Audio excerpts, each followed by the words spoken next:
Fala bruxos! Iniciando mais um vídeo aqui no canal. Se você ainda não é inscrito, convido a você se inscrever, porque eu sempre estou postando vídeos novos aqui no canal, falando sobre as principais movimentações de preço dentro de uma determinada tendência e os patamares de preço mais relevantes, tá? Então, iniciando aqui a nossa análise do Bitcoin, o que nós vemos aqui é uma tendência de baixa, né? Nos tempos gráficos de 4 horas, de um dia, de uma semana, de um mês. Então, todos os tempos gráficos estão em tendência de baixa. Então, a gente tem aqui o tempo gráfico de 4 horas formando topos e fundos descendentes. E aqui nós tivemos aqui a tentativa, né, de formação de um ombro, cabeça, ombro invertido, em que nós realmente tivemos aqui o rompimento dessa linha de pescoço, né? Tentamos aqui desenvolver o preço, mas formamos esse topo descendente também, tá? Então, após essa movimentação de preço aqui do Bitcoin, a gente enxergou uma formação de um padrão gráfico aqui, né? Afinal de contas, o nosso método de análise ele é calcado em tendência, padrões e confirmação de volume. Então, nós temos uma tendência de baixa e nós temos que analisar se estão sendo formados padrões de inversão de tendência ou continuidade de tendência. Nesse contexto, o que a gente percebe aqui é a formação do que se chama de bear pennant, que é uma flâmula de baixa, tá? Ela é caracterizada por um movimento contínuo, sem inversão de tendência, né? E depois uma lateralização aqui barra consolidação numa determinada região. Então nós temos essa lateralização, consolidação em um triângulo simétrico praticamente, e essa figura ela tem uma maior probabilidade de romper para baixo, tá? E teoricamente nós teríamos, né, que após rompido esse bear pennant, a projeção desse movimento seria exatamente o tamanho desse mastro. Funciona como se fosse uma bandeira de baixa, né? Porque se nós pegarmos aqui a retração de Fibonacci, olha só, nós vamos observar que essa retração de Fibonacci ela está exatamente abaixo aqui de 0,382.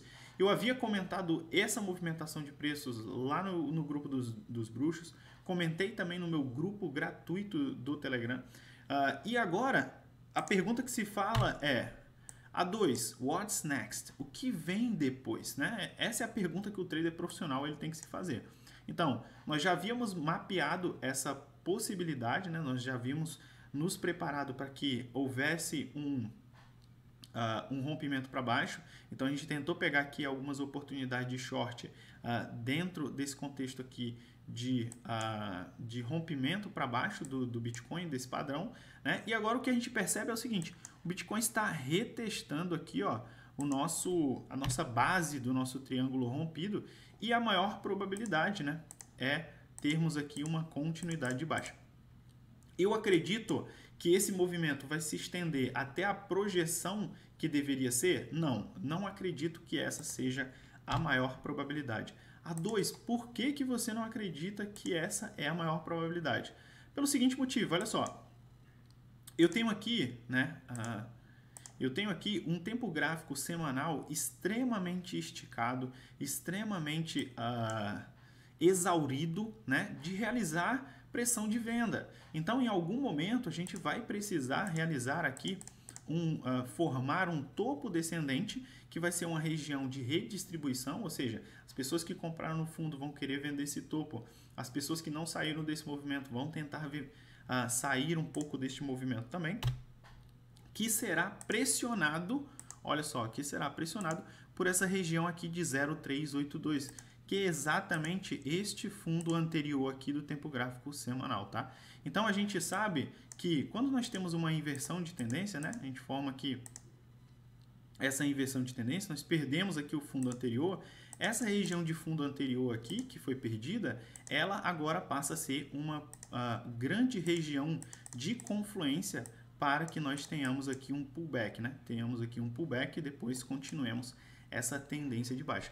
Então, agora o movimento que eu estou esperando para o tempo gráfico semanal, né, um movimento de maior probabilidade dentro desse contexto para mim, seria formar essa onda de retração para, se nós formos ter continuidade de baixa, né, a gente primeiro formar esse topo descendente para depois ter a continuidade de baixa, tá? E aí o ponto que age como confluência dentro desse raciocínio, que aumenta, né, a probabilidade que nossa tese de que esse cenário de maior probabilidade esteja certo, é justamente a confluência desse 0,382 com esse fundo, tá? Então, beleza. Então, estou esperando aqui uma inversão de tendência ainda no tempo gráfico diário para a gente formar aqui este topo descendente no tempo gráfico semanal. Esse topo descendente ou essa consolidação, né, deste primeiro movimento de baixo, ele também pode ser dado aqui como uma lateralização, tá? Ele pode ser dado como essa lateralização para depois gerar uma próxima onda de impulso. Mas eu acredito que a gente possa vir formar aqui esse topo descendente. De qualquer forma, o que isso interfere na minha conduta de trade, né? A minha conduta de trade é o seguinte: se eu sei que esse tempo gráfico semanal já está extremamente esticado, quando eu pego essas figuras de continuidade de tendência que me mostram a maior probabilidade de rompimento para baixo, eu só estou fazendo scalp, eu só estou pegando posição rápida, pegando o rompimento e realizando, pegando o rompimento e realizando.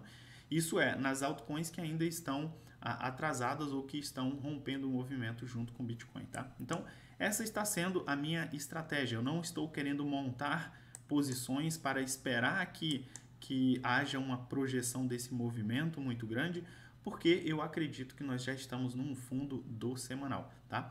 Um outro fator que me mostra que provavelmente a gente está num fundo é o tempo gráfico diário, tá? Se a gente olhar para o tempo gráfico diário, olha só, se nós olharmos para o tempo gráfico diário, o que nós percebemos? Só tirar essas linhas aqui para facilitar o nosso entendimento. Se nós olharmos para o tempo gráfico diário, aqui, nós chegamos aqui no RSI de 24, mais ou menos. Olha só, RSI aqui no valor de mais ou menos 24,5.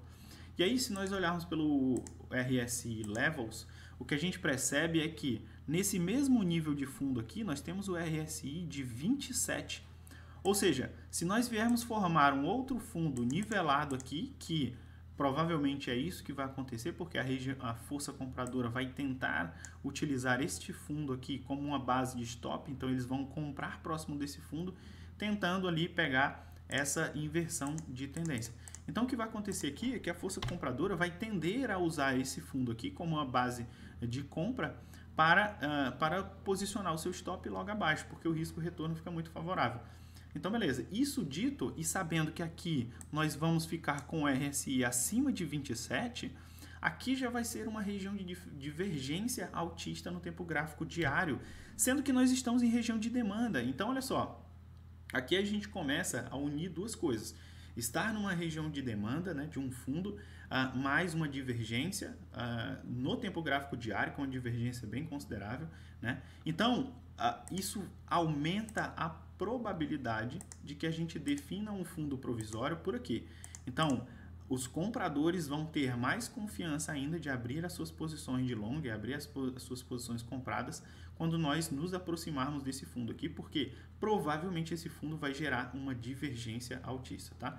Então, eu espero, né, o que eu espero é que no tempo gráfico de 4 horas a gente tem aquele reteste, tem uma leve continuidade baixa, depois buscar um nível aqui em que a gente vai ter essa divergência para depois ter continuidade, tá? Então, é isso que vai acontecer? Não sei, eu preciso mapear os cenários que podem acontecer e eu preciso ter uma estratégia para esses cenários. A estratégia que eu estou tendo aqui é justamente essa. Quando nós rompemos para baixo, eu busquei as posições de short de scalp, porque eu já sei que o tempo gráfico semanal está muito esgotado e provavelmente vou considerar abrir umas posições compradas aqui quando nós chegarmos aqui próximo dessa divergência, próximo desse fundo, tá?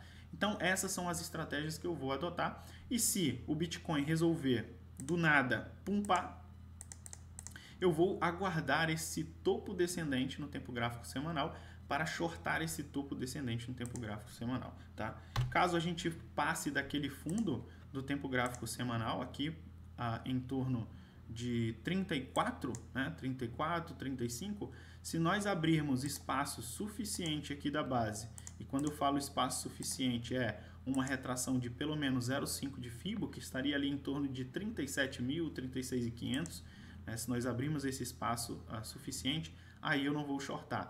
Mas se nós tivermos uma retração aqui no último fundo abaixo de 0,382, aí sim eu vou shortar para buscar pegar essa próxima onda de impulso aqui no tempo gráfico semanal, beleza? Então, essas são as minhas estratégias para o Bitcoin. E é interessante que hoje, olhando aqui o S&P 500, né, a gente está tendo continuidade, né, estamos tendo continuidade de tendência de baixa no tempo gráfico semanal. Se nós olharmos pelo tempo gráfico de 12 horas, eu estava acompanhando aqui esse ombro, cabeça, ombro invertido, olha só. Nós formamos aqui, deixa eu tirar aqui o RSI Levels, nós formamos aqui um ombro, cabeça e ombro invertido, com essa daqui sendo a linha de pescoço, e aqui nesse candle nós tivemos o rompimento, porém nós fomos recusados aqui nessa linha de tendência de baixa, tá? Que é a linha de tendência de baixa principal aqui do movimento. Então, recusados aqui na linha de tendência de baixa, agora nós perdemos esse ponto de suporte aqui, que é um ponto extremamente relevante, né, de suporte, porque ele perde o fundo anterior do tempo gráfico diário. Então a gente tinha formado aqui um fundo ascendente, depois tentamos formar aqui esse topo descendente e devolveu o movimento, tá? Então o cenário não está muito positivo para o índice S&P 500 e o Bitcoin, né, ainda está atrasado em relação a esse movimento. Então eu esperaria que a gente tivesse esse reteste no 4 horas para ter continuidade de baixa, perdendo também esse fundo no tempo gráfico diário. Essa daqui, no curto prazo, acredito que seja a maior probabilidade. Mas, de qualquer forma, aqui nós temos estratégias para os dois cenários, mas classificamos aqui qual seria o cenário de maior probabilidade. Beleza? Então, se você gostou desse vídeo, deixa aí o seu like para ajudar o nosso canal. Seja muito bem-vindo, agradeço a todos a presença e o like, tamo junto.